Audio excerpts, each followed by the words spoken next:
당시 공자인데 고대 노예제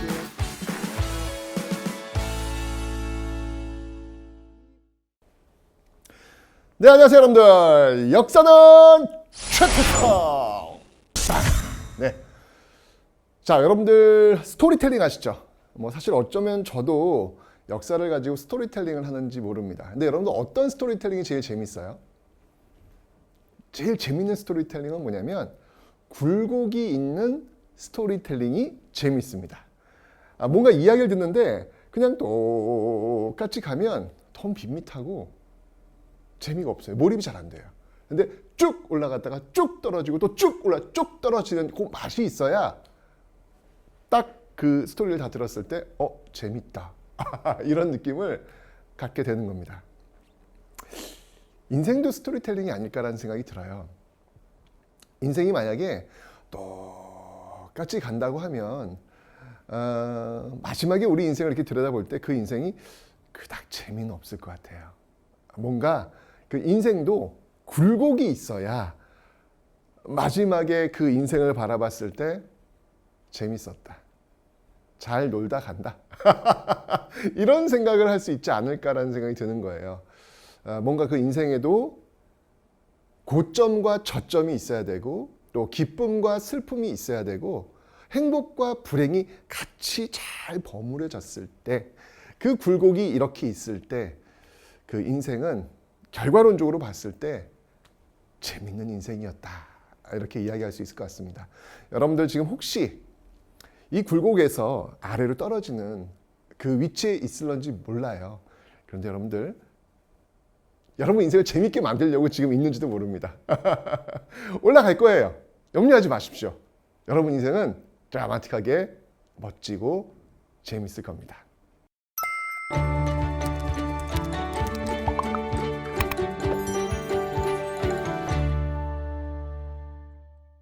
자, 수치체제의 그 변천은 제가 조선 전기와 조선 후기, 제가 그 앞에 조선 전기 그 경제활동에 빠르게 넘어갔어요. 왜냐면 여기 다시 한번 설명하려고. 그러니까 다시 한번 설명 좀 드리겠습니다. 수취체제라고 하는 것은 뭐냐면 일반 백성들이 국가에 내는 세금, 조선 정부에 내는 세금 체계가 임진왜란을 거치면서 어떻게 변화되었느냐를 설명하고자 하는 거예요. 제가 말씀드렸지만 전쟁은요, 그 사회를 다 뒤바꿔 놓을 수밖에 없는 폭발력을 가지고 있습니다. 당연히 그 사회를 움직일 수 있는 세금 체제 역시 사회가 바뀌니까 바뀔 수밖에 없겠죠. 어떻게 바뀌는지 한번 보자는 얘기예요. 자, 늘 우린 공부했지만 기본적으로 백성들이 내는 세금의 체계는 조세, 공납, 역. 요게 이제 큰 틀이다라고 설명을 드렸습니다. 조세라고 하는 것은 뭐 지금의 어떤 소득세 개념이라고 보시면 되는 거고요. 공납이라고 하는 것은 이건 지금 없어요. 그 지역의 특산물을 내는 세금. 그리고 역이라고 하는 것은 나의 노동력을 제공하는 것. 지금 남성들 같은 경우에는 군대 가잖아요. 조선시대도 똑같이 남성들은 군역을, 이건 이제 군역이라 그래요. 군역의 의무가 있다라는 거. 뭐 지금은 비슷하죠. 자, 그러면 어떤 내용들인지 한번 보도록 하겠습니다. 자, 먼저 조세입니다. 자, 조세는요, 과전법, 맨 처음에 이 과전법, 고려 말 공양왕 때 정해지는 법이라고 했는데, 과전법에는 여러분 두 가지 개념이 있다고 했습니다. 수취체제, 즉 백성들이 국가에 내는 세금 기준을 정하는 방법도 있고, 그 다음에 토지제도, 즉 공무원, 당시 그 관리들이 국가를 위해서 일을 했을 때 국가로부터 어떤 토지를 어떻게 얼마나 받느냐에 대한 방식도 있다. 과전법엔 이 두 가지 개념이 같이 들어가 있다라고 말씀드렸습니다. 오늘은 지금 수취체제, 즉 백성들이 국가에 내는 세금, 요 시스템을 한번 살펴보는 거예요. 그 의미에서 과전법입니다. 아셨죠? 자, 이 과전법은요, 맥시멈 1결당 한 30도 1결. 이게 1결이라고 하는 게 이게 정해져 있지 않아요. 그냥 근데 우리가 이제 대충 뭐 어느 정도인지 알아야 될 거 아니에요. 그냥 이게 정해져 있지는 않지만 그냥 느낌상으로만 좀 여러분 아시라고 제가 설명드릴게요. 1결이면 대략 여러분들 그 학교 다닐 때 그 운동장 있죠. 운동장 정도 사이즈라고 보시면 돼요. 물론 이제 이거보다 더 넓어질 수도 있어요. 근데 대략 그림을 그려야 되니까 그 정도. 그 다음에 1결에서 30도를 낸다라고 하는 것은 30도의 기준은 이게 쌀이에요. 쌀입니다. 쌀인데 왜 쌀 한 가만이 있다 막 그런 거 하잖아요. 그보다 좀 더 낸다라고 보시면 돼요. 그거 점도 낸다. 그 정도 기념으로. 그러니까 크게 운동장 그 정도 어떤 사이즈 그 정도에서 나오는 생산량 중에서 쌀 한 가마 이상을 내는 것. 일단 그렇게 한번 그림을 그려보자는 이야기예요. 뭐 1결당 30도 하면 느낌이 잘 안 오니까 대략 한 그 정도 그림을 그려보자는 얘기입니다. 자, 그 중요한 게 아니야 그거는요. 그 정도 느낌만 가지면 돼요. 자, 1결당 30도를 내는 겁니다. 아주 좋은 토지인 경우 이렇게 내는 것이죠. 자, 그런데 시간이 흘러가면서 여기 이제 공법으로 바뀌어요. 과전법이. 이 공법이라고 하는 것은 뭐냐면 세종대입니다. 이건 세종대. 세종대 바뀐다라고 제가 설명드렸습니다. 세종대 공법이라고 바뀌는데 좀 더 구분을 시킨 거예요. 좀 더 세분화시키고 있더라. 전분육등법과 염분구등법, 그러니까 토지의 그 비옥도, 그다음이 그 해의 풍흉을 따져가지고 등급을 나눈 거예요. 전분육등법과 염분구등법이니까 6, 9, 54, 54개의 경우 수가 나올 수 있잖아요. 그렇게 세분화해가지고 했는데 어쨌건 간에 그 해가 좀 이렇게 별로 흉년이야. 좀 안 좋았어. 그러면 제일 세금을 적게 내겠죠? 그게 이제 1결당 4도. 그해 풍년이야. 좋았어. 그럼 많이 내겠죠? 그럼 1결당 20도. 자, 일단 4도에서 최저 4도에서 최고 20도까지 되는데 보시면 알겠지만 여기는 지금 과전법에서는 최고가 30도잖아요. 근데 세종시대 와서는 최고가 20도야. 전반적으로 봤을 때 세금은 깎여지는 거예요? 늘어나는 거예요? 이게 그렇게 어려워요? 30도에서 20도니까 줄어드는 거잖아. 그죠? 감세되고 있습니다. 자, 그런데 양안을 거치면서 이게 사실 이게 54개의 경우의 수를 뭐 이 당시 엑셀이 있는 것도 아니고 이거 매번 그걸 이게 다 이 당시 수작업을 하는 건데 이게 쉽지가 않아요. 어렵다고요. 인력이 다 투자돼야 되는데 이게 쉽지 않다고요. 그러다 보니 시간이 지날수록 그냥 최저세율 정도로 가고 있단 말이죠. 최저세율 정도로 그냥 일괄적으로 그게 인조 때의 영정법, 영원히 정해버리는 법, 그냥 딱 최저세율로 정해버린 거예요. 관행적으로 그냥 최저세율 오다가 그냥 딱 정해버린 거예요. 그래서 1결당 4에서 6도 정도를 내라.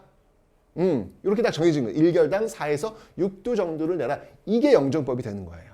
자, 그 다음에 이제 공납 볼게요. 공납은 이제 특산물을 내는 겁니다. 특산물을 내는 건데 이 특산물을 내는데 그 기준은 뭐냐면 집집마다 내는 거예요. 그 특산물을 내는 건데 문제는 뭐냐면 이 특산물 내는 게 이게 만만치 않아요. 왜냐면 이 기후변화라든지 이런 것들에 의해 가지고 매해 내야 될 그 생산량은 왔다 갔다 할 거 아니에요. 예를 들면은 뭐 귤 같은 거, 그 귤이 얼마나 귀합니까? 근데 요만큼 콩알처럼 열릴 때 이거 개수를 다 세가요. 그리고 무조건 거기에 따라서 내야 되는 거예요. 근데 귤이 이렇게 콩알이 점점 커지다 보면 쟤도 비바람 얼마나 많습니까? 떨어질 수도 있잖아. 근데 무조건 내야 되는 거예요. 그러니까 이런 것들을 맞추기가 쉽지 않다 보니 항상 여러분들 뭔가 불편함이 있으면 그건 지금도 마찬가지지만 옛날도 똑같아요. 그걸 대행해주는 대행업체가 등장합니다. 조선시대도 똑같아. 이 공납이 이게 굉장히 불편하니까 막아주는 거예요. 뭘? 공납을 막아주는, 막을 방자거든요. 막아주는 방납업자들이 생깁니다. 대행해주는 거야. 그냥 그 방납업자한테 돈만 내면 돼. 그러면 귤을 알아서 거기서 제출을 하는 거예요. 내가 그 귤을 만들 이유가 없어. 난 돈만 내면 되는 거야. 이런 걸 해결해 주는 사람이 생기는데 문제는 이 방납업자들이 그 지역의 사또 수령하고 짜고 뒷돈을 주면서 오로지 방납업자의 방납업자의 대추만 받게 되는 것이죠. 그러면 이제 서서히 방납업자는 올리는 거예요. 가격을 올리는 거예요. 난 돈만 주면 되는 건데 그 돈을 내야 되는 그 돈이 점점 많아지는 거라. 나는 이렇게는 못하겠다. 너무 비싸다. 나 귤 한 상자에 내가 지금 뭐 준비하면 10,000원이면 되는 건데 이걸 내가 왜 10만 원이나 내야 돼? 나 그냥 내가 10,000원 할 거야. 그 중요한 거는 사또가 받아주질 않는 거예요. 이게 뭐 상했느니 이걸 어떻게 임금한테 맞춰? 돌려보내는 거예요. 울며 겨자 먹기로 백성들은 방납업자의 귤만을, 방납업자의 대추만을 비싼 돈을 주고 살 수밖에 없다. 그 비싼 돈이 가면 방납업자는 사또한테 찔러주는 거죠. 어쨌든 이런 방납의 폐단이 많아지고 있단 말이에요. 그래서 이 문제를 해결하기 위해서 굉장히 논란이 많이 있었어요.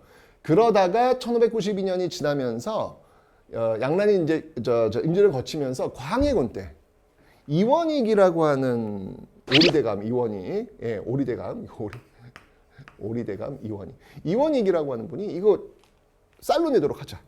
왜냐면 쌀은 곧 화폐예요. 그러니까 화폐다 보니까 기준이 명확한 거예요. 귤 이거 상한 것 같은데 그 기준이 뭐야? 그 내가 보기에 이거 난 괜찮은데 사또 이거 상한 것 같은데 이렇게 얘기할 수 있잖아요. 기준이 불명확하니까 여기에 부정과 부패가 들어갈 수 있는 거죠. 그러니까 기준을 명료히 하기 위해서는 쌀 뭐 어디 가나 다 똑같잖아요. 이건 돈이니까 이렇게 정하자라고 하는 거예요. 그래서 이걸 뭐라고 하냐면 대동법이라고 하는 겁니다. 누구나 다 똑같이 똑같은 기준에 의해서 낼 수 있는 대동법을 시행하자라고 주장을 했고 광해군 때 이게 시행이 되는 거예요. 자, 이 대동법은 초창기에 이제 사실 이 경기도부터 이제 출발을 하는데 이 경기도부터 출발했던 이 대동법을 전국적으로 확대시키는데 활약했던 인물은 김육이라는 인물입니다. 제가 앞에서 언뜻 설명드렸지만 조선의 3대 기업가 하면 조광조, 그다음에 김육, 대동법의 김육, 그다음이 흥선대원군 이 세 명이 될 수 있어요. 이 김육 같은 경우에는 대동법을 전국으로 확대시키는데 정말 평생을 바쳤던 관료다라고 보시면 되겠습니다. 근데 이 대동법이라고 하는 게 1결당 12두를 내도록 하는 거예요. 쌀 한 가마 왔다 갔다 할 겁니다. 1결당 12두를 내도록 하는 건데 이 1결당 12두를 내는데 그 기준이 뭐냐면 중요한 게 이거예요. 1결당 12도잖아 지금. 1결당 12도. 옛날에 원래 특산물은 집집마다 내는 거였단 말이에요. 똑같이 귤 한 상자씩 내 집집마다 양반 집이건 백성 집이건 다 똑같이 한 상자씩 내야 됐단 말이지. 그런데 여기 이 대동법은 뭐예요? 땅에다가 지금 세금을 물리고 있잖아요. 그건 뭐냐면 원칙적으로 내가 땅이 없어. 그러면 공납은 낸다 안 된다? 안 낸다. 왜냐면 난 땅이 없어. 땅이 없는데 내가 어떻게 세금을 이게 1결당 12도인데. 그죠? 즉 원칙적으로 토지를 많이 갖고 있는 사람들이 세금을 내야 되고 토지가 많아. 그럼 세금을 더 많이 내야 되는 것이죠. 이런 어떤 개념으로 가고 있다는 얘기예요. 1결당 12도로 가고 있는 것이죠. 자, 그러면 중요한 건 뭐냐면 땅을 많이 가진 사람들이 세금을 내야 되는데 그 땅을 많이 가진 사람이 당연히 누굴까? 양반 지주들 아니겠습니까? 그런데 법을 만드는 사람들이 양반 지주들인데 이거 찬성하겠냐고요. 아유, 여러분들 이게 쉽지 않죠. 아시잖아요. 네, 이제 또 이제 헤드라인 나오는 거야. 신문 언론마다 세금 폭탄 이래도 되는가? 나오는 거예요. 똑같았어요. 저항이 장난이 아니었어요. 결국 이 대동법을 전국적으로 확대하는데 무려 시간이 100년이 넘게 걸립니다. 이게 쉽지 않아요, 여러분들. 네, 세금을 늘리는 게 왜냐면 그 당시에 어떤 그 기득권층들이 이걸 모든 걸 다 장악을 하고 있기 때문에 기득권이 손해보는 거 이게 쉽게 하지 않거든요. 네, 그래서 그거를 해낸 사람이 김육이에요. 그러니까 대단하신 분이죠. 제가 좀 잊지 못하는 그런 분입니다. 김육이라는 분에 의해서 이 대동법이 전국으로 확산되고 있다라는 걸 봐주시면 되겠습니다. 자, 어쨌건 간에 이 대동법은요, 이 선해청이라는 곳에서 관리를 하도록 되어 있고, 자, 문제는 뭐냐면 옛날에 이제 예를 들면 이거죠. 임금이 이제 식사를 해야 될 거 아니에요. 그러면 임금 그 상위에 찬이 올라온다고요. 찬이 올라오는데 귤이 올라왔어. 이 귤은 어디서 가져온 거야? 제주도에서 가져온 거예요. 그 다음에 이제 삼치가 올라왔어. 삼치가 어디서 가져온 거예요? 여수에서 가져온 거예요. 이렇게 그 각 지역의 특산물이 다 올라온 게 이 임금의 수라상이에요, 수라상. 그래서 사실 이 수라상 위에는 전국 팔도가 다 올라오는 겁니다. 이걸 보면서 임금은 정치를 하는 거예요.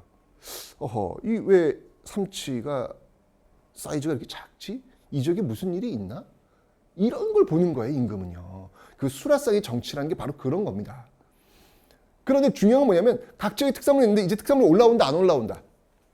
원칙적으로 안 올라오잖아요. 이제는 뭘로 내는 거예요? 귤, 삼치 대신에 그 지역 사람들, 제주도나 여수 사람들 뭘 내는 거예요? 쌀을 내는 거잖아요. 그러면 임금 수라상 위에 쌀만 올라오나? 쌀만 먹나? 아니죠. 임금이 여전히 삼치를 먹어야 되고 귤을 먹어야 되니까 여수와 제주에서 올라온 쌀, 그 돈이겠죠. 그걸 가지고 귤과 삼치를 사와야 되겠죠. 그래야 임금이 그걸 먹을 거 아니야. 그거를 대신해주는 상인이 생기는 겁니다. 정부에서 인정을 해준 공인이라고 하죠. 공인. 이 공인이 대동법의 결과 등장한 상인이에요. 대동법의 결과 등장한 상인. 이제 정부에서 필요로 하는 물건을 정부에서 돈을 받아가지고 대신 사와주는 역할. 공인. 그런데 보세요. 이 공인은 스케일이 큽니다. 이 정부에서 원하는 삼치 100마리. 한두 마리가 아닐 거 아니에요. 왕창 살 거 아니에요. 예. 그러다 보니 그 물건을 대야 되는 사람들이 물건을 왕창 만들 수밖에 없는 것이고 그게 곧 하나의 상품이 되는 거예요. 자, 조선 전기만 해도 여러분들 이 당시에 그 상업이라고 하는 건 어떤 상업이었냐면 그냥 자급자족이었습니다. 그냥 내가 필요로 하는 거 만들어가지고 내가 쓰는 그런 규모였는데 조선 후기로 하면서 이게 왕창 사주는 사람들이 있으니 왕창 물건을 만들어야 된다고요. 내가 만드는 이유는 내가 쓰려고 하는 게 아니라 물건을 팔기 위해서 상품을 만들기 위해서 물건 만드는 거야 이제는. 그래서 상품 그리고 그게 돌기 시작하는 거예요. 돈을 갖고 화폐 경제가 발달하는데 결정적 기여를 했던 인물이 바로 공인이다라는 것이죠. 그렇죠. 공인이 이제 돌면서 물건을 왕창 사가니 사람들은 물건을 상품을 계속 만들어야 되는 것이고 그걸로 교환도 이루어지겠고 교환하는 데 화폐가 또 필요할 것이고 이런 상품화폐 경제가 발달할 수밖에 없는 그런 모습이 나온 것이죠. 즉 조선 전기 모습과 조선 후기 모습은 굉장히 다르다는 이야기예요. 조선 전기만 해도 여러분 자급자족에 의한 농업사회였다면 조선 후기 와서는 이렇게 물건을 사고 팔면서 상품을 만드는 이런 경제적 모습들이 이런 제도들에 의해서 조금씩 더 선명하게 나타나기 시작했다. 여러분이 이 모습이 어떤 모습이에요? 지금 우리 사회의 모습이잖아. 자본주의 모습이잖아. 그러니까 이런 모습들이 여기저기서 싹을 틔우고 있다. 보여지는 것이죠. 자, 역을 한번 좀 보도록 하겠습니다. 역에는 이제 두 가지가 있습니다. 군역과 요역이 있습니다. 군역은 이제 군대 가는 것이고 요역이라고 하는 건 노동력을 제공하는 거예요. 뭐 성쌓기란지 뭐 다리 놓기 뭐 할 때 가잖아요. 이렇게 노동력을 제공하는 거. 지금은 이런 거 없죠.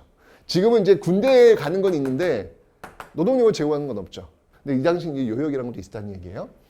자, 그런데 이제 중요한 건 1392년 조선이라는 나라가 세워지고 1592년 임진왜란 터질 때까지 한 200년 동안 큰 전쟁은 없어요. 뭐 물론 삼포외란도 있고 을묘외변도 있긴 하지만 엄청난 전쟁 상황은 아니란 말이에요. 그러다 보니 이게 200년 동안 전쟁이 없다 보니까 이게 군대를 가서 뭘 하냐면 훈련을 받는 게 아니라 요역으로 동원되는 거예요. 군대 갔더니 훈련은 안 받고 삽질만 했다. 이런 게 이제 벌어진 거예요. 얼마나 힘들어. 그러니까 사람들이 군대를 안 가려고 하는 거야. 거기서 일하느니 그냥 돈 내고 빠져가 내가 이제 우리 집 농사 짓겠다 이렇게 나오는 것이죠. 그래서 대신 그게 가능했어요. 지금은 이제 그게 불가능하지만 이때는 가능했다고요. 그래서 대신 세운다. 대신 내가 대신 나는 농사 지을 거니까 너 돈 줄 테니 너가 갔다 와. 이게 가능했다는 얘기예요. 대립. 그다음에 방군수포, 놓을 방자. 이게 방생한다 그러죠. 예, 군대를 놓아주는 거예요. 빼주는 거예요. 뭐를 내면? 포를 내면 군대를 빼주는 거. 이게 방군수포라 그래요. 대략 한 1년에 한 2필 정도 내면 빼줬습니다. 1년에 한 필이 뭐 예를 들면 왜 물레로 그 옷감을 만들잖아. 옷감을 만드는데 한 필만 해도 그 길이가 거의 한 15m가 넘어요. 굉장히 깁니다. 그래서 그거 하나 이렇게 만드는데 거의 뭐 농사일 짓고 그거 하려면 한 달 넘게 걸린다 그래요. 굉장히 어렵다고 합니다. 하는 게. 어쨌건 이제 1년에 한 2필 정도를 내야 되니까 빡빡하죠. 그런데 조선 후기 와서 영조 때, 이거 배웠죠? 여러분들 앞에 배웠습니다. 균역법이라는 게 시행이 됩니다. 이 균역법은 뭐냐면 말 그대로 역을 균일하게 1년에 한 필만 내도록 하는 거예요. 그러니까 보세요. 지금 2필 내는 게 한 필로 줄어든 거 아니겠습니까? 그죠? 2필 내는 게 한 필로 줄어든 거야. 일반 백성 입장에서는 감세가 되는 거죠. 감세. 그죠? 자, 근데 문제는 뭐냐면 여러분 세금이라고 하는 것은 이게 다 쓰여질 때가 있어요. 쓰여질 때가 있기 때문에 거기서 세금을 줄이면 어딘가에서 채워 넣어야 돼요. 세금은 그렇잖아요. 그러니까 이것도 사실은 이제 영조 때 1년에 한 필이라고 했지만 그럼 한 필을 어떻게 할 거야? 그 한 필 갖고 이제까지 세금이 뭐 어디 운영되는 곳이 있을 텐데 그거 어떻게 할 거야? 채워 넣는 방법이 분명히 있어야 돼요. 그래서 그걸 어떻게 했냐면 영조 때 바로 이런 방법을 선택합니다. 어장세, 염세, 선박세. 어장. 고기 잡으러 갈 때 세금 내는 거예요. 염세. 이거 이제 소금. 그래가지고 어장세, 염세 이런 것들 만들어지고 선박세. 배가 움직일 때 내는 어떤 세금. 이런 것들도 지금 다 내면서 보충을 하고 있는 거예요. 그리고 선무군관포라고 있어요. 이게 뭐냐면 좀 이렇게 생산량이 증가하면서 돈을 좀 벌었던 사람도 있을 거 아니에요. 그 다음 사람들은 나도 뭐 좀 이렇게 명예직 바로 그래서 선무군관 일반 백성들한테 선무군관이라고 하는 명예직을 주는 거예요. 임명장을 주는 거지 쉽게 얘기하면 대신 명예 임명장을 주는데 포를 내라는 거예요. 국가 재정을 확보하기 위해서 이런 선무군관포 이런 것들을 내고 있죠. 또 중요한 게 뭐냐면 결장이라는 게 있습니다. 결장. 결장은 뭐냐면 1결당 2두씩 내도록 하는 거예요. 자, 결국은 또 어디로 왔어요? 어디로 왔어요? 또 땅으로 왔어요. 또 토지의 세금을 물리고 있는 거예요. 자, 지금 보면 알겠지만 조세라고 하는 것은 토지의 세금을 물리는 것이고 공납은 특산물이고 역은 노동력인데 조선 전기만 해도 조선 후기에 오니까 보세요. 조세도 지금 땅에다 물리는 거 맞죠? 그죠? 그 다음에 공납도 지금 집집마다가 아니라 땅에다 지금 세금 물리고 있죠. 역도 지금 물론 이제 어염세, 선박세, 선무관포 있지만 결국은 결장 땅에다 물리고 있어요. 지금 다 공통적으로 세금을 어디에 물리고 있습니까? 땅에다 물리고 있는 거예요. 이걸 바로 원래 그 토지에서 나오는 세금을 전세라고 하잖아요. 전세. 그죠? 모든 세금들이 지금 전세화되고 있다는 얘기예요. 토지에다 물리고 있다는 얘기예요. 왜일까요? 제가 이야기했잖아요. 조선 전기만 해도 토지에 나오는 생산력이 별 볼 일이 없는 거야. 그러니까 토지에다 세금을 때릴 수가 없어. 그러니까 특산물 그것도 내고 노동력도 제공하고 그래야 돼. 그런데 조선 후기 와서는 토지의 생산력이 올라가는 거예요. 이제 거기서 나오는 세금만 걷어도 국가는 충분히 돌아가는 거라. 그래서 세금들이 자꾸 토지에 몰리게 되는 거예요. 그래서 전세화 현상이 가는 것이죠. 그 말은 건 뭐냐? 땅을 많이 가진 사람들일수록 세금을 더 많이 내는 구조가 되고 있더라. 이런 거 보면서 여러분들 재밌지 않아요? 그 왜 부동산 그 부양책, 부동산 그 이렇게 폭등 이거 잡겠다고 해서 세금이 막 중과되지 않습니까? 이 집을 많이 갖고 있는 사람은 중과되고 있잖아요. 그죠? 그런 현상이 벌어지고 있는 거예요, 지금요. 이런 모습들이 지금 조선시대에도 나타나고 있더라라는 거 지금 나오고 있습니다. 그리고 쌀은 곧 돈이지 않습니까? 쌀은 곧 돈인데 지금 다 세금을 쌀로 내고 있죠. 이걸 바로 조세의 급납화라고 하는 거예요. 그러니까 조세의 전세화 현상, 토지에 물리고 있다. 그리고 그걸 쌀로 내고 있으니까 급납화 현상. 조세의 전세화와 급납화 현상이 조선 후기 와서 나타나고 있다라는 거. 상당히 이 조선 후기의 그 수치 체제의 변화의 모습을 보면 지금 우리 시대의 어떤 그 세금 그 체제하고 많이 유사해지고 있다. 우리도 지금 돈을 많이 버는 사람한테 세금을 더 많이 물리고 있잖아요. 그런 어떤 시스템들이 지금 조선 후기에 나타나고 있더라. 하지만 그게 쉽게 된 건 아니었더라. 강력한 어떤 저항들이 있었다.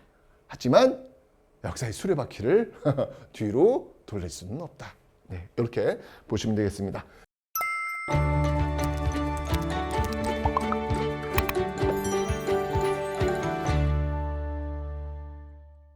자, 이렇게 해서 수치 체제 봤고요. 자, 이제 농업을 한번 살펴보도록 할게요. 자, 이제 세금은 이제 받고 농업. 자, 핵심은 뭐냐면 제가 지금 아까 그 세금 제도를 얘기하면서 그 키워드가 뭐였냐면 시간이 가면 갈수록 토지의 생산량은 지금 증가하고 있다는 거잖아요, 지금. 그러니까 세금이 다 그쪽으로 몰리고 있다는 얘기잖아요. 그럼 왜 증가했느냐를 아셔야 될 거 아니에요? 여기서 한번 볼게요. 자,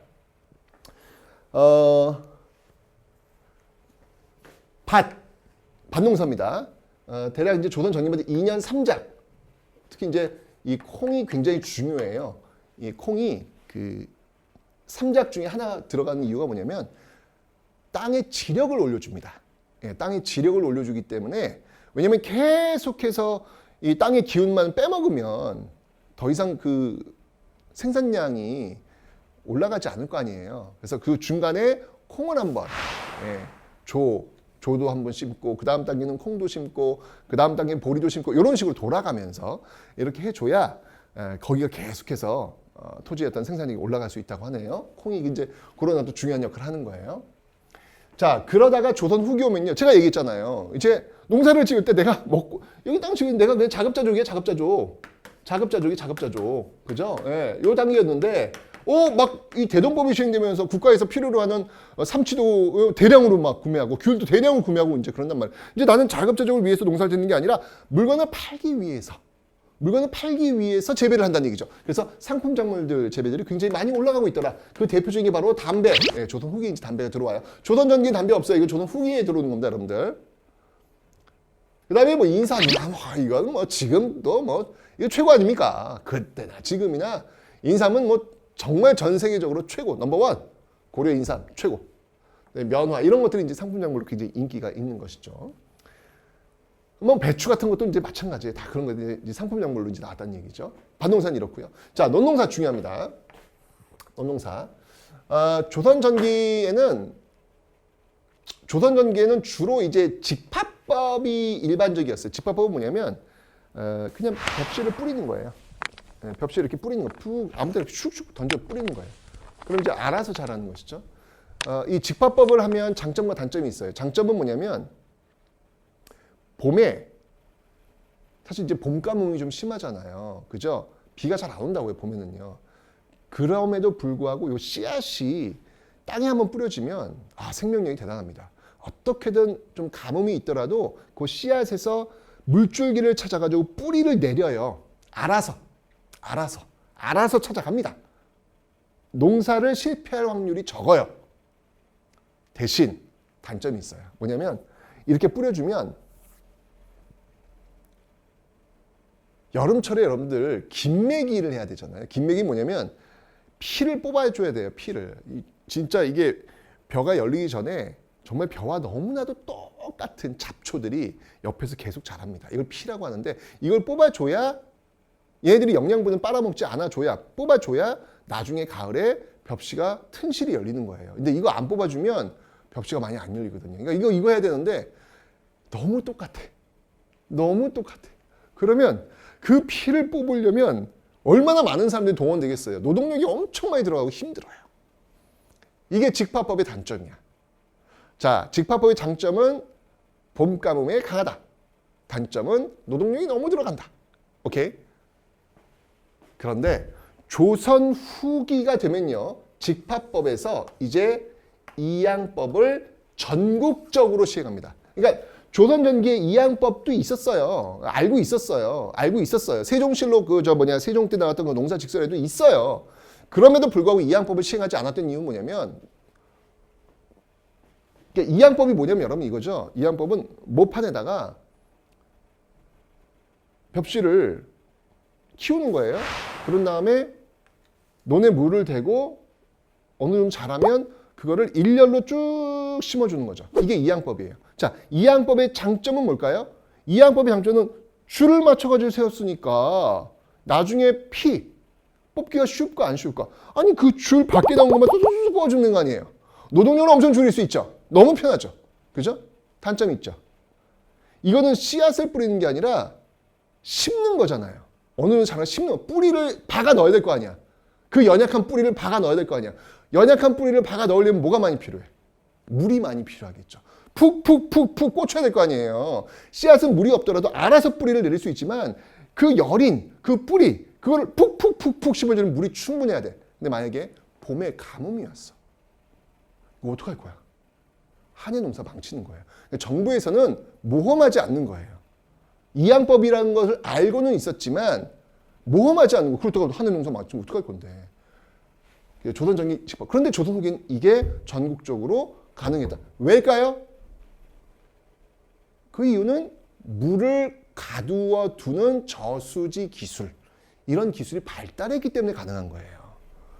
자, 이러면서 여러분들 이 이양법이 시행이 되면서 이양법은 여러분들 노동력도 줄일 수 있고요. 생산력도 비약적으로 증가합니다.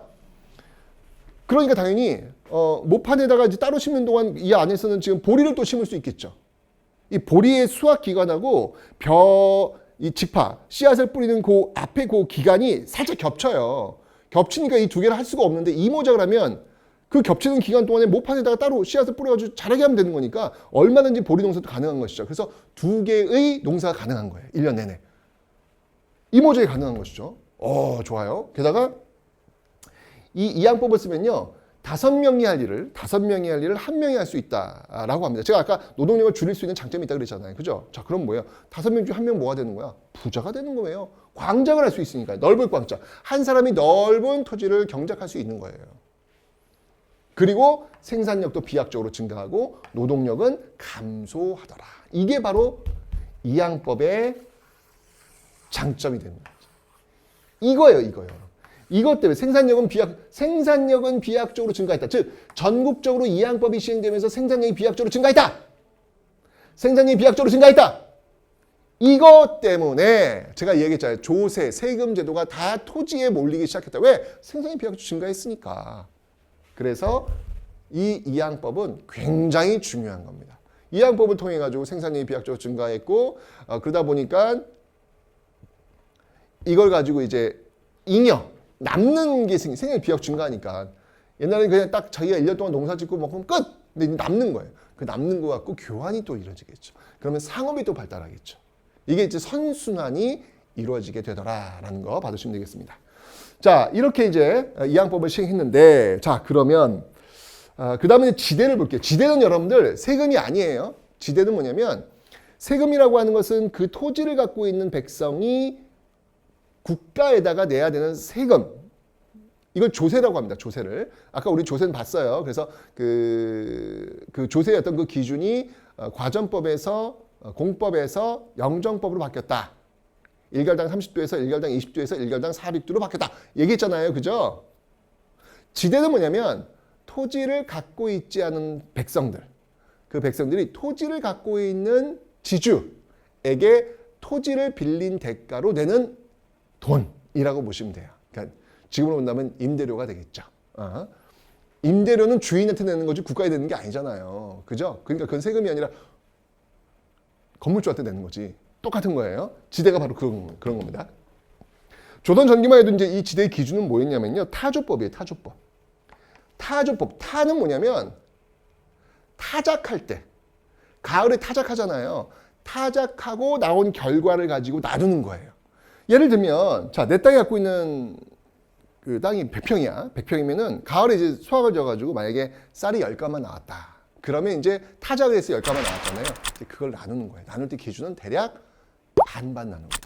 반반. 그래서 농사를 지은 사람 반 가져가고, 그다음에 지주 반 가져가고. 네. 그래서 이런 방식으로 나온 결과물을 가지고 나누는 이런 방식이었다가 도조법으로 바뀌어요. 조선경금 도조법이 나타납니다. 물론 타조법도 있는데 도조법도 나타나요. 이건 뭐냐면 도자가 이게 뭐냐면 아까 그 타자는 타작할 때 그때 가을에 하는 도자는 뭐냐면 도박할 때 도자예요. 이게 무슨 말이지? 타조법은 농사를 짓고 나서 결과를 나누는 거죠. 도조법은 뭐냐면 농사를 짓기 전에 계약을 하는 거예요. 이게 무슨 말이냐면 농민이 그 땅이 없는 농민이 토지를 빌려가지고 농사를 지을 때 약속을 하는 거 지주한테. 제가요 무조건 쌀 100평이면은 제가 무조건 지주님한테 매년 쌀 5가마씩 드리겠다. 그때가 풍년이건 흉년이건 쌀 5가마씩 드리겠다. 라고 약속을 하는 거예요.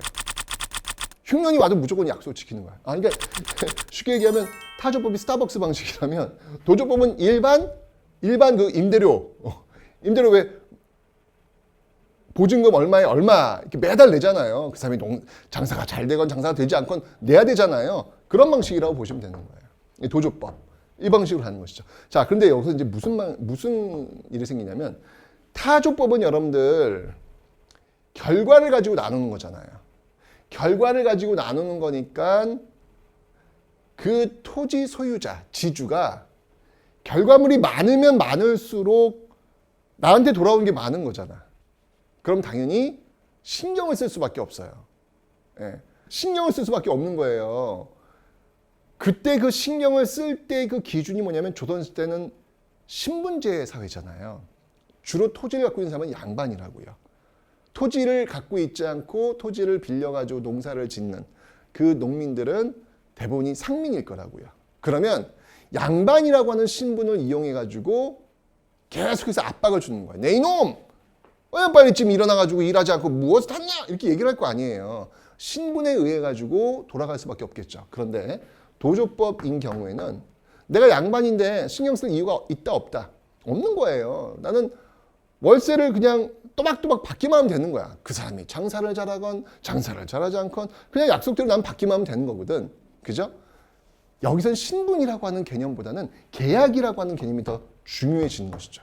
이것도 여러분 굉장히 중요한 거예요. 조선시대가 신분제 사회인데 이렇게 모습들이 바뀌어지기 시작한다는 얘기죠. 신분보다는 계약이 더 중시되는 모습. 어쨌건 조선 후기에 농업기술이 발달하면서 이양법과 저수지 기술이 발달하면서 사회를 굉장히 많이 변화시키는데 자, 그 농서들 한번 보면요.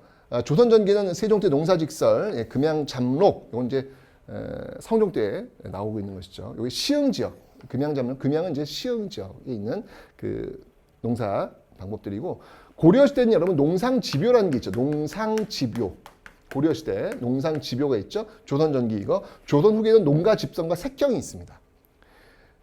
이게 자꾸 색경하니까 이게 조금 야한 책인가요? 이렇게 질문을 하시는 분이 있는데 색경은 뭐냐면 여러분들 색다른 경작법을 얘기하는 거예요.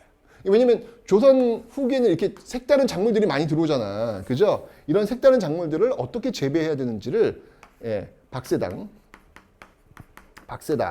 색경.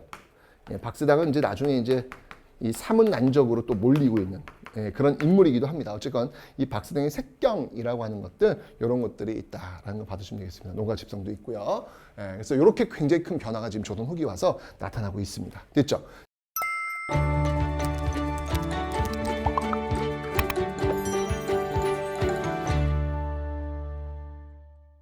자, 농업이 이렇게 바뀌니까 자, 상업에서도 바뀔 수밖에 없어요. 왜냐면 아까 제가 얘기했지만 농업 생산량이 어떻게 되고 있다? 이모작이 지금 그러니까 이양법이 전국적으로 확산되면서 생산량이 어떻게 비약적으로 증가하고 있다. 비약적으로 증가하고 있으니까 남는다고요. 잉여물이 남으면 뭐 갖고 뭐해. 내가 좀 더 편함을 추구하기 위해서 교환을 하겠죠. 교환 행위를 하는 그게 뭐예요? 이게 상업이잖아. 상업이 발달할 수밖에 없는 것이죠. 자, 이것도 이제 어떻게 변하는지 볼게요. 조선 전기만 해도 중농억상입니다. 여기 이제 자급자족. 제가 이야기했지만 그냥 분수에 맞게 사는 게 가장 이상적인 사회라고 보는 게 성략적 사회이기 때문에 그런 모습으로 간다고요. 중농억상. 그래서 그 중에서 그래도 어찌 보면 상인들은 있어야 할 거 아니에요. 물건을 교환을 해야 되니까. 자, 주로 관허 상인이 뭐냐면 국가에서 허락을 받은 상인들을 얘기하는 거예요. 관허 상인들. 어떤 사람들이 있냐면 대표적으로 시전 상인, 육의전, 종로에서 물건을 팔고 있는 시전 상인들이 있습니다. 특히 이제 시전 상인 중에서도 국가가 아주 필요로 하는 비단이라든지 뭐 면화라든지 이런 것들을 독점적으로 판매하는 유기전 이런 6개 품목들을 팔고 있는 유기전, 뭐 생선도 또 유기전에 또 들어갔다 나왔다든지 그래요.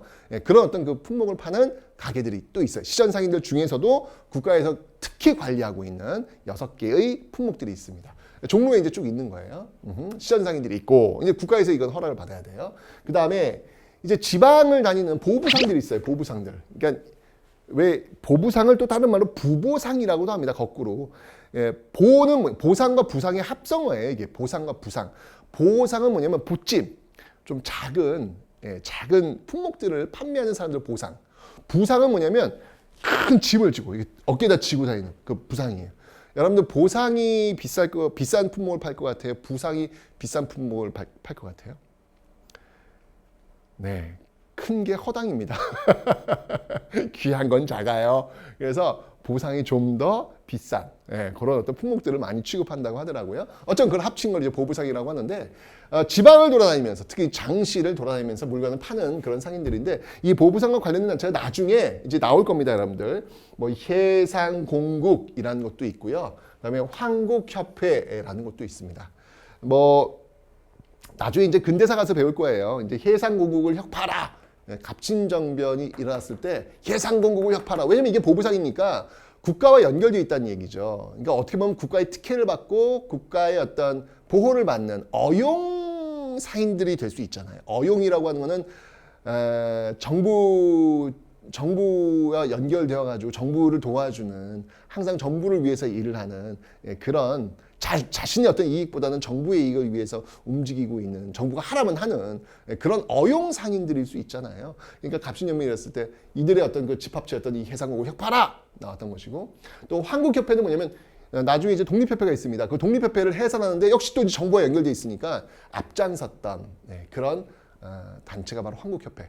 보부상들이 중심되었던 조직이거든요. 그런 모습들이 이제 이어지게 될 겁니다. 보시면 되고요. 사상은 뭐 거의 뭐 발달할 수가 없죠. 이건 국가에서 필요로 하는 것만 움직이는 상인들이고 사상은 거의 발달할 수가 없어요. 왜냐면 중농억상이니까 이게 이제 쉽지 않다는 이야기죠. 그러니까 이러니까 상인들의 상업 활동이 많이 활발해야 되는데 이게 안 되니까 당연히 화폐가 필요할까 필요하지 않을까.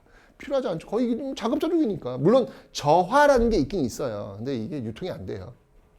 그러다가 자 조선 후기 오면 얘기가 달라지는 거예요. 제가 얘기했지만 농업 생산량이 비약적으로 증가했다고 해서 이 이모작 또 이제 이양법이 모내기법이 정부로 확산되면서 생산량이 비약적으로 증가했단 말이에요. 남는 게 있단 말이에요. 남으니까 교환을 한다고요. 교환을 하니까 상인들이 활발하게 움직일 수밖에 없는 것이죠. 자연스러운 현상인 것이죠. 자, 특히 조선 후기 와서 여러분들 대동법이 시행되면서 이 관어상인들 중에 공인이 또 등장합니다.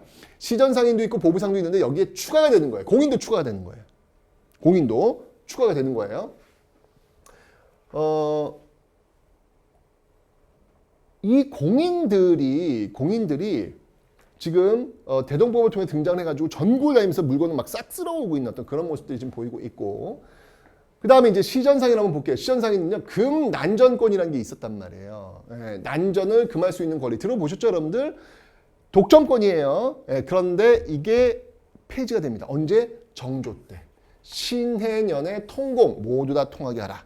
누구나 다 상행위를 종로에서 할 수 있도록 하라. 라고 하는 신의 통공에 의해 가지고 폐지가 된 어떤 그런 모습도 있었고, 이 보부상들은 지방을 다니면서 전국적 유통망을 형성하는 그런 모습들이 나타나고 있다. 자, 이렇게 관어상인들, 공인, 시전상인, 보부상들 뿐만 아니라 이제 사상들이 교환행위가 활발해지니까 그걸 갖고 돈을 많이 버는 사람이 등장하는 거예요, 상인들이. 자, 거상을 한번 보면 여러분들 대표적인 이 거상들이 있죠. 여기 한번 볼까요?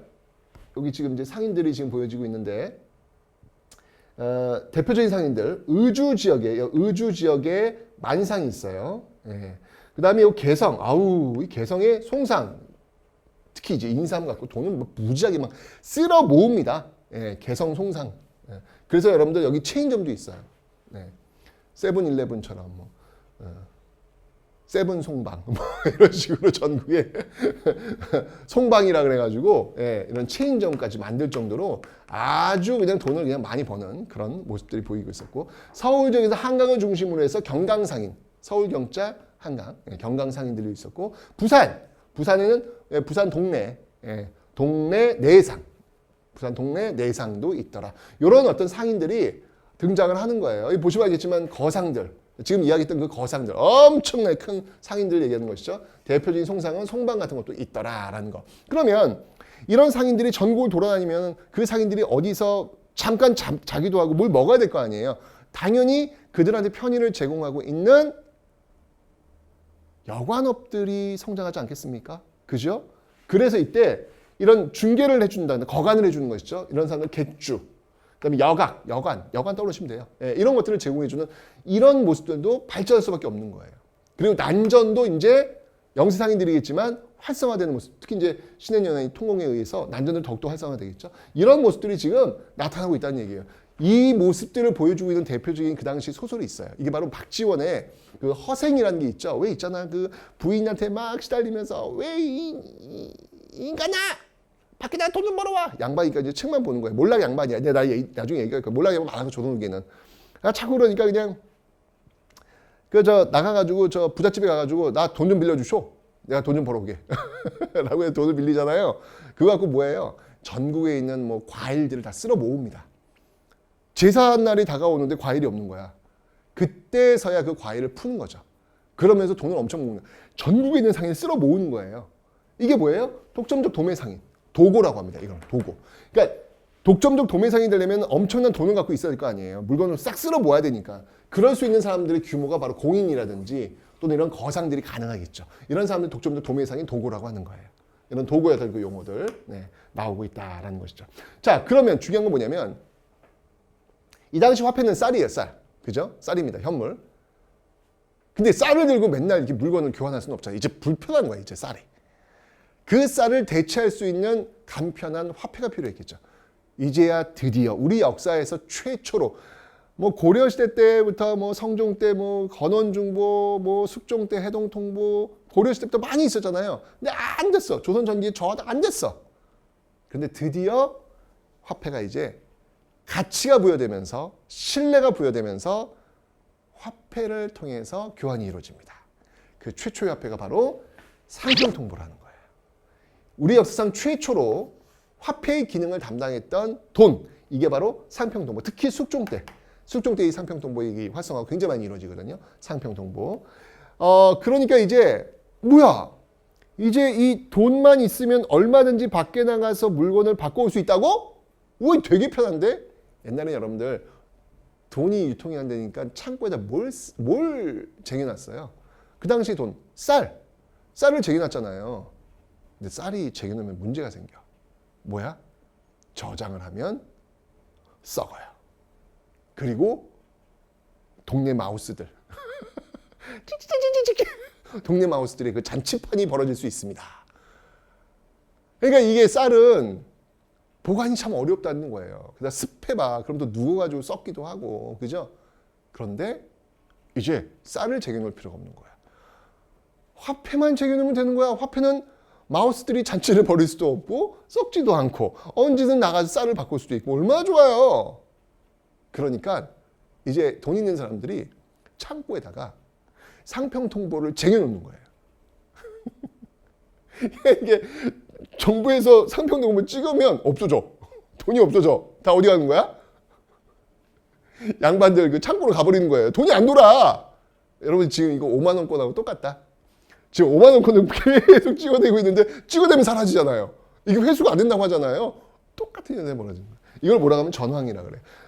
돈전자에다가 말을 황자. 돈이 말라버린다는 이야기예요.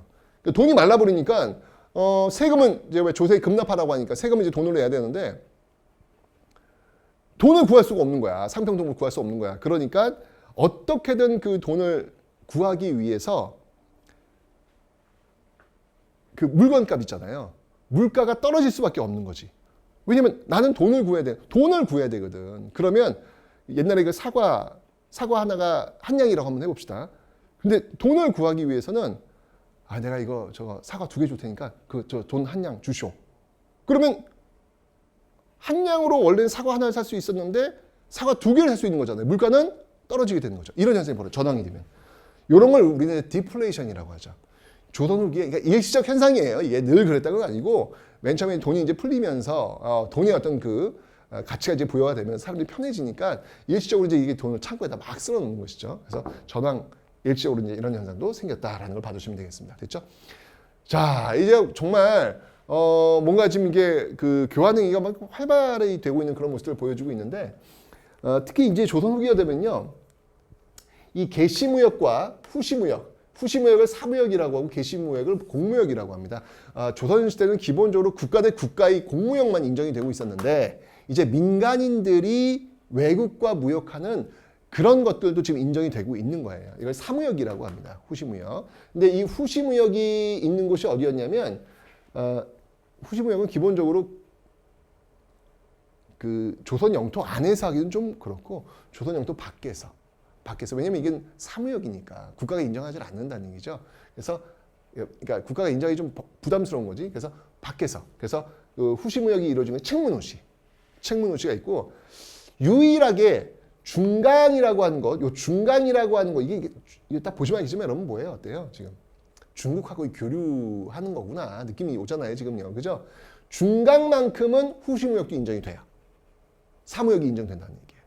근데 나머지 경원, 회령, 그리고 또 중간, 또 마찬가지로 중간, 그 다음에 동래, 이거 다 모두 다 공무역, 개시무역입니다.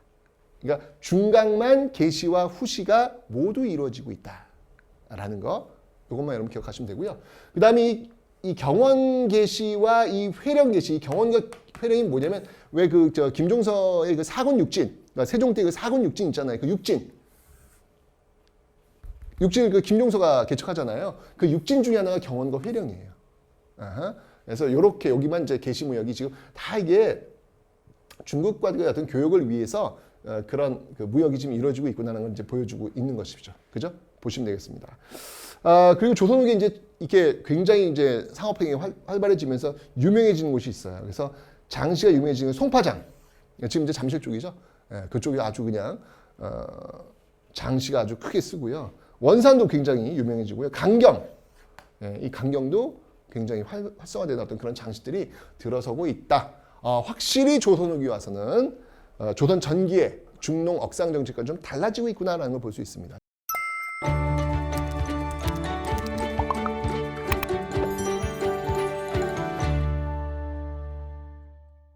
자, 그러면 물건을 많이 만들어야 할 거 아니야. 많이 만들려면 뭐가 필요할까?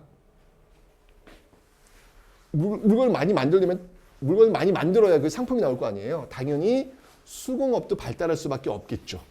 수공업도. 자, 그래서 조선 전기만 해도 여러분 관영수공업, 국가에서 필요로 하는 물건만 만들었어요. 그 물건을 만드는 사람들을 공장 안은 뭐냐면 리스트예요. 리스트에 적어놓고 돌쇠, 돌만이 뭐 이렇게 적어놨겠죠. 그 사람들은 이제 물건만 만들어가지고 내는 그런 모습들을 보이고 있었죠. 그런데 제가 이야기했지만 16세기, 여기 16세기 정도가 되면 이 부역제의 해이 현상이 와요. 이게 무슨 말이냐면 제가 얘기했잖아요. 이쯤 되면 사람들이 군대를 안 간다고요. 역을 피한다고요.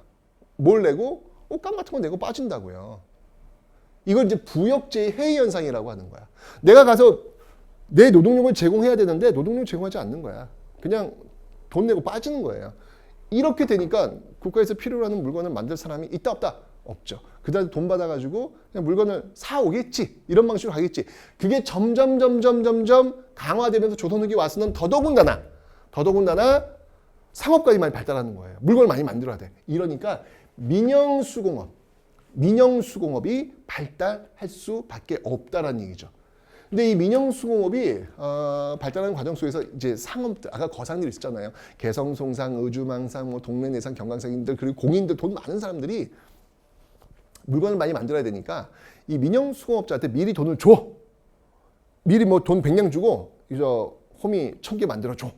미리 주는 거예요. 이걸 뭐라고 하냐면 미리 선자 지불할 대자, 선대제라고 합니다. 미리 선자 지불할 대자. 미리 돈을 주고 물건을 만들도록 하는 거죠. 민영수공업 발달하다가 근데 민영수공업이 이게 선대제하에서는 여러분 물건은 값을 결정하는 건 누구예요? 상인일까 수공업자일까? 상인이지. 내가 돈을 주니까 상인이 돈을 주고 물건을 받아가지고 내가 가격을 매겨 내가 팔면 되는 거 아니에요. 그런데 그러니까 어떻게 보면 이제 이 수공업자는 상인들의 하청업자가 되는 것이죠. 이 상태 속에서는. 근데 이게 이제 시간이 지나면서 물건을 만드는 사람들이 이걸 내가 굳이 상인한테 넘길 이유가 있나? 내가 직접 팔지 뭐. 내가 물건 만들어가지고 라고 하면서 독립수공업이 이게 이제 여러분들 공장이 되는 거예요. 공장이. 시간이 지나면서. 그 공장 형태가 이제 나중에 이제 삼성도 되겠지. 삼성이 물건 만들어가지고 그걸 팔잖아. 그런 식이 나오는 거예요. 그래서 독립수공업 형태가 이제 나타나기 시작했다. 조선 후기는 아무리 봐도 지금 우리가 사회에 살고 있는 그 모습들과 굉장히 유사한 모습들이 지금 여기저기서 지금 나타나고 있네요. 자, 물건을 많이 만들어야 되는 그 뭐가 필요해? 원료가 또 필요하네. 원료가 많이 필요하니까 광업이 또 발달하는 거예요. 똑같아요. 조선 전기에도 국가가 필요한 것만 채굴해가지고 썼단 말이에요. 노동력 동원해가지고. 그런데 똑같아요. 16세기 와서는 동원할 이유가 없는 거야. 동원할 사람들이 안 와. 그냥 돈 내고 다 빠진단 말이에요. 부역제 해이 현상이 오는 거야. 그러다 보니까 조선 후기 와서는 이제 국가는 세금만 바꿨고 민간에서 알아서. 특히 이제 은광이 굉장히 발달합니다. 은광이 굉장히 발달하는데 이 과정 속에서 이제 원래 이제 이 광산 경영할 때는 국가가 이제 주도를 했는데 이제는 민간에서 그냥 광산 개발하고 설점, 그러니까 점포. 그러니까 점이라고 하는 것은 뭐냐면 그 광산을 얘기하는 거예요. 광산을 설치를 하고 세금을 내는 거예요. 세금을 내는 국가는 세금을 받는 거야. 그래서 설점 수세제. 근데 하도 이게 광산 경영이 너무 여기저기서 막 나오니까 국가로서는 좀 부담스러웠던 거예요. 농사를 지어야 되는 사람들이 다 이리로 가니까. 그래서 일시적으로 금지할 때도 있었어요. 금지를 해도 이게 인기 폭발이야. 그래서 잠체, 잠수함, 몰래 채굴하는 이런 잠체가 또 발달하고 있더라라고 하는 거. 특히 여러분들 이 광업에서는요 뭐가 중요하냐면 덕대라는 사람이 등장을 해요. 덕대는 뭐냐면 지금 보면 CEO야. 잘 보세요. 이 덕대는요 자본을 끌어와요. 근데 자본을 그러면 누가 내야 될 거 아니야? 낼 사람이 있어. 돈이 많은 사람들이 있다고요. 조선 후교는 거상들이 있잖아. 공인들, 개성송상들, 의주만상들, 동네 내상들, 경강상인들 돈 많다고요. 투자하고 싶어 한다고요. 그럼 그 투자하고 싶은 돈을 끌어오는 거야. 이 덕대들이. 그러면 광산 경영할 때 이제 노동자가 필요할 거 아니야. 근데 중요한 건 뭐냐면 조선 시대는 노동자가 없어. 왜? 농업국가니까. 그런데 조선 후기 와서는 노동자들이 등장한다? 어디서? 아까 여러분 이양법이 뭐라 그랬어요? 5명이 아니라 1명이 한다 그랬잖아요. 그 1명은 광작 경영이 가능하기 때문에 넓은 토지를 경영하면서 부자가 될 수 있다. 그럼 나머지 4명은 어떻게 되는 거지? 나머지 4명은 토지에서 떨어져 나오는 거예요. 그 4명을 고용하는 거예요. 노동자가 등장하는 거예요. 조선계는. 바로 이들을 지금 고용을 해가지고 광산을 경영하는, 어떻게 보면은 자본을 끌고 와서 노동자를 경영하는 전문 경영인 CEO 이런 모습들도 나타나고 있더라. 그러니까 여러분들 보세요. 여기서 지금 핵심적인 또 개념으로 지금 보시면, 핵심적인 개념으로 보시면, 자, 덕대, 전문 경영인, 선대제, 돈을 주고 미리 물건을 만들도록 하는 거. 그 다음에 독점적 도매상인 도고, 그죠? 그 다음에 한 사람이 넓은 토지를 경영하는 광자. 이런 단어들이 바로 조선 후기 경제를 상징적으로 보여주고 있는 단어들이다. 특히 지금 우리 사회와 굉장히 유사한 모습들을 지금 보여주고 다 지금도 있잖아요, 우리나라. 그죠? 그래서 이 조선 후기는 바로 이렇게 이 이양법의 확산이 상업, 수공업, 광업, 농업에 큰 영향을 미치고 있다. 근데 이게 상업, 수공업, 농업 이런 것뿐만 아니라 사회에도 굉장히 큰 영향을 미칠 거예요. 자, 어떻게 영향을 미치는지 조선 후기 변화는 제가 다음 시간에 다시 한번 확인해 보는 시간을 갖도록 하겠습니다.